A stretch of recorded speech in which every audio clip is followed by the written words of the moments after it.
கர்த்தருடைய வசனம் ஸ்தோத்திரம் உண்டாகட்டும்.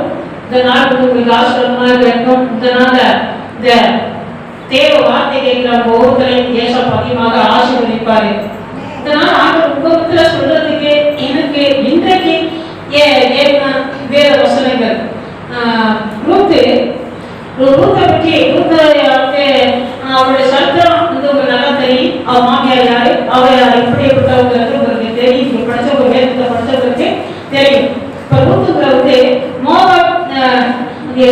ரூத்து வந்து வாசிக்கிறேன். நியாயம் விசாரித்து நாட்களே தேசத்திலே பஞ்சம் உண்டாயிற்று. அப்பொழுது யூதாவில் ஊரானாய ஒரு மனுஷர் தன் மனைவியோடும் தன் 2 குமாரர்கள் கூடவும் மோவாப் தேசத்துக்கு போய் சஞ்சரித்தார்கள். இப்ப இந்த ஞானத்திலே வந்து யாருன்னா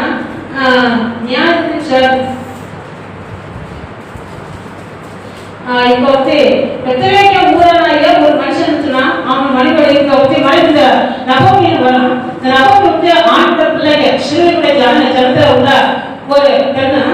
அதை வந்து என்ன சொல்ல போனா அதை வந்து விவரிச்சு பேசணும்னா அது பசுத்த ஆவியானவருக்கு வந்து அடையாளமாக அவங்களுடைய வாழ்க்கையை வந்து பசுத்த அவங்க பேசுறதுன்னு கேள்விப்பட்டிருக்கேன். நல்லா ஒரு அம்மா அவங்க. இப்ப இது ரெண்டு மோவாப் தேசங்கிறது வந்து என்னன்னா பாவம் நிறைந்த பாவத்தினால வந்து உருவாக்கப்பட்ட தேசம். பாவம் சந்ததியிலிருந்து பாவம் செய்யப்பட்ட அந்த சந்ததியிலிருந்து உருவாக்கப்பட்ட தேசங்கிறது வந்து சரித்திரங்களை நம்ம படிக்கும் போது தெரியும்.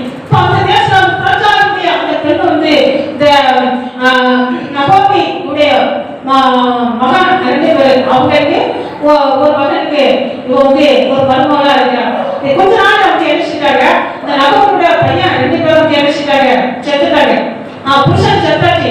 இவங்க வந்து இணைச்சிட்டாங்க. இந்த ஊர்ல தன்னுடைய சொந்த கலனிகள் அதாவது வயல் சொத்து சோக எல்லாத்தையும் விட்டு பஞ்சம் அதிகமா இருந்ததுனால இப்போ மோவாப் தேசத்துக்கு வந்து படைக்க போயிருக்காங்க. அந்த புறஜாதி தேசம், ஆண்டவர் அறியாத தேசம். அங்கே போயிட்டு இணைச்சிட்டாங்க. திரும்பவும் வந்து கொஞ்ச நாள் சென்று இந்த தன்னுடைய தேசத்துல வந்து திரும்பமாக ஆண்டவர் வந்து தன்னுடைய ஜனங்களை சந்திச்சு ஆகாரம் கொடுத்தாரு.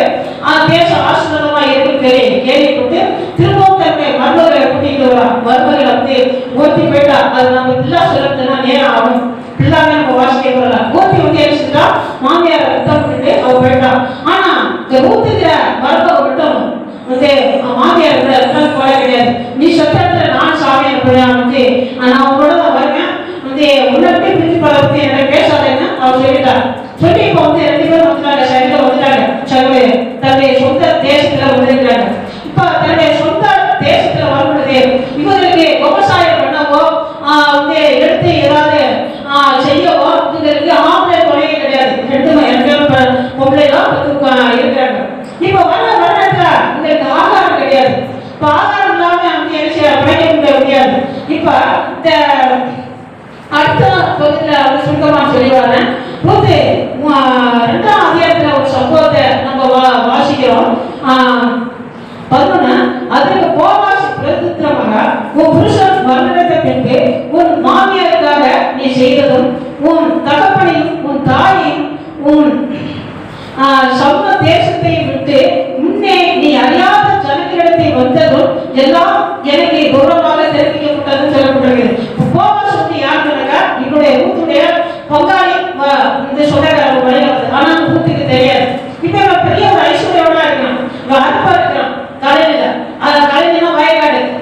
அந்த அற்பா இருக்கிற காலத்துல அப்படி இவன் என்ன செய்யறான், இந்த ரூத்துக்கு அவ போயிட்டு இந்த சுத்தி கிடைக்கிற கதிர்களை பொறுக்கிறதுக்காக போறான். அதை பொறுக்கிக்கிட்டு இப்ப வந்து வேலை வெள்ளாளு கூட சேர்க்க வேலைக்கு அவ போகல. அவங்களால வேலை பார்க்கக்கூடிய அந்த பழனி கிடையாது. ஏதோ சுத்தி கிடைக்கிற அந்த கதிர்களை பொறுக்கி கொண்டு வந்து சாப்பிடுவோம்.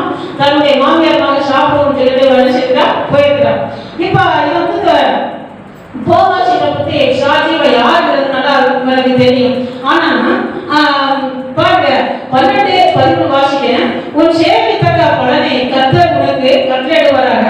சிறுவனின் தேவனாய கர்த்தருடைய சட்டைகளின் கீழ் அடைக்கலமாய் வந்த உனக்கு அவராலே நிறைவான பலன் கிடைப்பதாக என்றார். பாருங்க இப்படிதான் செய்துட்டு சிறுவன் தானுங்க சிறுவன் தேவன் அவருடைய பிள்ளைகள் வந்து நீ வந்து துணிச்சு அவருடைய சட்டையான யாரு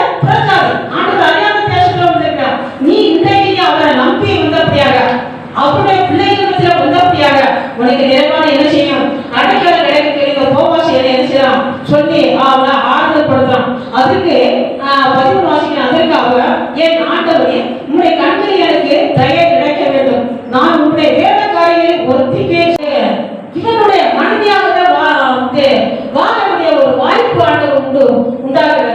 கொஞ்ச நாளையில யார் சொன்னாங்க, இவன் தன்னுடைய சொந்த பங்காளி, தன்னுடைய சொத்துக்கெல்லாம் உறுதியான ஒரு ஆளு. கொஞ்ச நாளையில பார்த்தாக்க தன்னுடைய மாமியார் மூலமாக ஆண்டுடைய நடத்துகிறபடியாக இவன் அந்த கோவாசி நடத்துகிற பார்க்கிறான். இவனுடைய நடவுற ஒழுங்கு பக்தி வைராகியம் நேர்மையை பார்க்கிறான். பார்த்து என்ன பண்றான், இவனே என்ன சொல்றான், கோவாசிக்கிறவன் கல்யாணம் பண்ணிட்டு தன்னுடைய மனைவியாக ஏற்றுக்கொண்டு இவனுடைய உள்ள சொத்து சோத்தெல்லாம் தனக்கு சொந்தமாகி கொண்டு எப்படியாவது தன்னுடைய அந்த பங்காளியுடைய அந்த பேர் வளர்க்கறதுக்கு, அந்த சகோதரனுடைய பேர் வளர்க்கறதுக்காக இவ கல்யாணம் பண்ணி சொந்தமாக்கி இவங்க பார்த்தாக்க இவ சந்ததியில இயேசு கிறிஸ்து பிறந்து வரத இன்னும் கொஞ்சம் தள்ளி போய் பார்த்தாக்கா அந்த சத்திரங்களை நம்ம பார்த்தா தெரியும். அது பைபிள்ல நல்லா படிக்கணும், பார்த்தா தெரியும். அதனால பாருங்க, ஒரு பரதேசியை போல ஒரு அனாதையாக ஒன்றுக்கு உபயோகத்தவராக வந்த கீழே சிந்தி கிடைக்கிறத பொறுக்கி அதை கொண்டு பசியை ஆதி கொண்டு பொழைச்சு கொண்டு இருந்த அந்த ரூத்தை பாருங்க, அந்த வீட்டுக்கு அந்த ஊர்லயும் சரி, அந்த அதிபதி, அந்த எஜமான் பெரிய ஒரு பணக்காரன், அவனுடைய குடும்பத்திலேயே ஒரு எஜமாட்டியாக ஆண்டவர் மாற்றார், உயர்த்துறார். அப்ப இங்கே இவன் என்ன பண்ற நினைக்கிறார், தன்னை தாழ்மையாக நினைக்கிறார். தாழ்மை பற்றி தான் இந்த இடத்துல நம்ம சிந்திக்க போறோம். இவனுக்கும் சொத்து சகோதரர் இருக்கு, இவனுக்கும் வயது இருக்கு, இவனுக்கும் இடங்கள் இருக்கு. ஆனா பராமரிக்கிறது முடியாத ஒரு திக்கற்ற நிலையில, ஒரு ஆதரவற்ற நிலையில இருந்த அந்த ரூத்து இப்ப நடந்துகிட்ட தாழ்மை. அது மட்டும் இல்ல, என்னுடைய தேசம் வேற, என்னுடைய குணம் வேற, என்னுடைய எண்ணம் வேற, என்னுடைய அப்பா அம்மா வேற.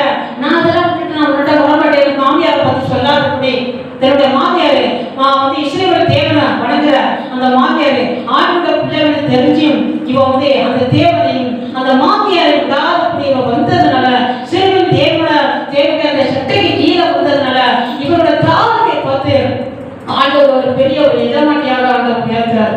தாழ்மை. இன்னொரு வசனத்தை கூட நம்ம வாசிக்கலாம் பாருங்க. யாக்கோபு 4:10 ஒரு வசனம் இருக்குது. கர்த்தருக்கு முன்பாக தாழ்மைப்படுங்க, அப்பொழுது அவர் உங்களை உயர்த்துவார். பாருங்க, கர்த்தரை உயர்த்தணும்னா நம்மளோட தாழ்மையான குணம், தாழ்ந்த குணம். அது இல்லாத நான் பரதேசி, நான் அப்படியா இருக்கணும், இப்படியா இருக்கணும், பிச்சைகளை கூட நடக்கக்கூடாது. எந்த இடத்துல நம்ம தாழ்மையாக நடந்து கொள்ள வேண்டும், தாழ்மையான பேச்சு இருக்க வேண்டும். அதுதான் இங்கே அந்த இடத்துல பார்க்கலாம். கர்த்தருக்கு முன்பாக தாழ்மையாக, கர்த்தருக்கு முன்பாக எப்படி தாழ்மையா ஏசப்பா சிலுவை வச்சு இல்லாட்டி சிலை வச்சு அது முன்னாள் போய் பூஜை பண்ணி தாழ்மையாக வேத வசனங்கள் எப்படி சொல்லப்பட்டிருக்கு, சபைனா என்ன, ஆண்டவருக்கு எப்படி நம்ம ஊழியம் செய்யணும், ஆண்டோட வசனம் என்ன சொல்லப்பட்டிருக்குது, ஊழியக்காரங்க சபையில என்ன போதிக்கிறாங்க, இதெல்லாம் பார்த்து நம்ம தாழ்மையாக அதுக்கு கீழ்படுத்தி அதை கடன்படி ஆண்டோட சட்டங்களை நம்ம அடைஞ்சிருக்கும் போதே கர்த்தர் கண்டிப்பா உங்களை உயர்த்துவார். கர்த்தர் முன்னாடி எப்படி ஒரு தாழ்மை குணம். நான் யார், என்னோட குடும்பம் யார், நான் எப்படியாகும் இப்படியாகும், என்னை பற்றி சொல்லணும், என்னுடைய நினைக்காகும், என்னுடைய பேசணும், நான் இப்படி படிச்சிருக்கிறேன், நான் கூட படிப்புக்காரனாகும், நான் வேலையில இருக்கிறேன், நான் அதிகாரி அப்படின்னு நினைக்கிறேன். நீ என்னதான் அதிகாரி இருக்கு, ஆனா நான் ஆண்டவருக்கு என்ன தாழ்வுடன் நான் சொல்லியிருக்கிறேன். ஒரு சர்ச்சில் நான் அதுக்கு முன்னாலே என்னுடைய மேரேஜுக்கு முன்னாலே அந்த டாக்டர் கன்னியாகுமரி மாவட்டத்தில் நான் பார்த்தேன். அவரு அந்த மாவட்டத்திலே நிறைய ஆசிரியருக்கு, ஒரு 100 ஆசிரியருக்கு நம்ம பெரிய ஒரு தலைமை ஒரு டாக்டர் மருத்துவர். அவர் நல்லா அவர்கிட்ட நல்லா பழையிருக்கிறேன், பேசியிருக்கிறேன். அவர் பார்த்தா திடீர்னு ஒரு சர்ச்சில் தெரிஞ்சிட்டாரு, பெருக்கி பாய் போடுறதுக்கு பெருகிட்டு இருக்காரு. நான் கிட்டே போனேன். கிட்டே போட்டு அவர் யார் தெரியும், கொஞ்சம் நல்லா வயசாகிடுச்சு, கொஞ்சம் வளர்ந்து போயிருக்காரு. அவர் ஏற்கனவே அப்படிதான். அவர் பார்த்து சார் ஸ்தோத்திரம் அப்படின்னு எனக்கு பார்த்தேன். கொஞ்சம் நேரம் பார்த்துட்டு இல்லை நீ பியூடா தானே அப்படின்னாரு. ஆமாம் சார். அவங்க தட்டி கொடுத்து நல்லா இருக்கையா அப்படின்னாரு. திரும்ப என்ன அவரே தொடர்பு கொண்டு போயிருக்கிறாரு. நான் போயிருக்கிறேன், அப்படி நான் பார்க்க போறேன். இல்லை நானும் போயிருக்கிறேன். ஏன் அவ்வளவு பெரிய ஒரு அதிகாரி ஒரு டாக்டர், ஒரு தலைமை, ஒரு மருத்துவர், அவர் வந்து தொடர்பு போட்டு பெருக்கி பாய் கொடுத்து நிற்கிறார். இன்னைக்கு நீங்களாம் யோசிச்சு பாருங்க, நம்ம எப்படி இருக்கிறோம். இதை கர்த்தர் முன்பாக ஆண்டவர் பார்த்து பேசுவார். சரியா? தாழ்வு உள்ளவர்களை கர்த்தர், தாழ்வு உள்ளவர்களுக்கு கிருபையால் இன்னொரு வசனம் சொல்லப்பட்டிருக்கு. அதனால கர்த்தர் முன்பாக நீங்க தாழ்மையாக இருப்பீங்கன்னா அந்த ரூட்டை பாருங்க. வேலைக்காரியை போல, பரதேசியை போல அந்த வீட்டிலே, அந்த இடத்துல ஒரு எஜமானியாக, ஒரு பெரிய ஒரு கோடீஸ்வரியாக ஆண்டவர் உயர்த்துறாரு. அவர் தாழ்மை பார்த்து அந்த வம்ச வரலாறு அந்த இயேசு கிறிஸ்துவே உருவாகி வர்றாரு. ஏசப்பா உங்களையும் ஆசீர்வதிப்பார், உங்களை வைத்தார். இப்ப அந்த தாழ்மையான துணை இருக்கும். நான் பெரியவன், பெரியவன், என்னோட படிப்பு, என்னோட உயர்வு, என்னோட சொத்து, என்னோட சோகம், என்னோட ஜாதி, நீங்க தேவைப்பட்ட ஏசப்பாக்குனால ஜாதிகள் ஒன்றுமே கிடையாது. ஆண் பெண் இரண்டே நாட்கள் உருவாக்குறாரு. அவங்களுடைய தொழில்களுக்கு ஏற்றப்பட, அவங்களுடைய செய்திகளுக்கு ஏற்றப்பட, அவங்களுடைய குடும்பத்துக்கு ஏற்றப்பட ஒரு தொழிலை வச்சுக்கிட்டு ஒவ்வொரு அந்த ஜாதி இந்த ஜாதி வச்சுக்கிட்டாங்க. நம்ம இந்த ஜாதி கிடையாது, நம்ம பரிசுத்த ஜாதி. ஆண்டுடைய பிள்ளைகளை நம்ம எல்லாரும் ஏசி கட்டி வரதுனால ஒரே இடத்துல நம்ம கழுவப்பட்டவங்க. நம்ம எல்லாரும் ஒரே ஜாதி. அந்த தாழ்மையான குணம் எல்லா விதத்திலையும் வேலையும் சரி, அவங்க கேட்ட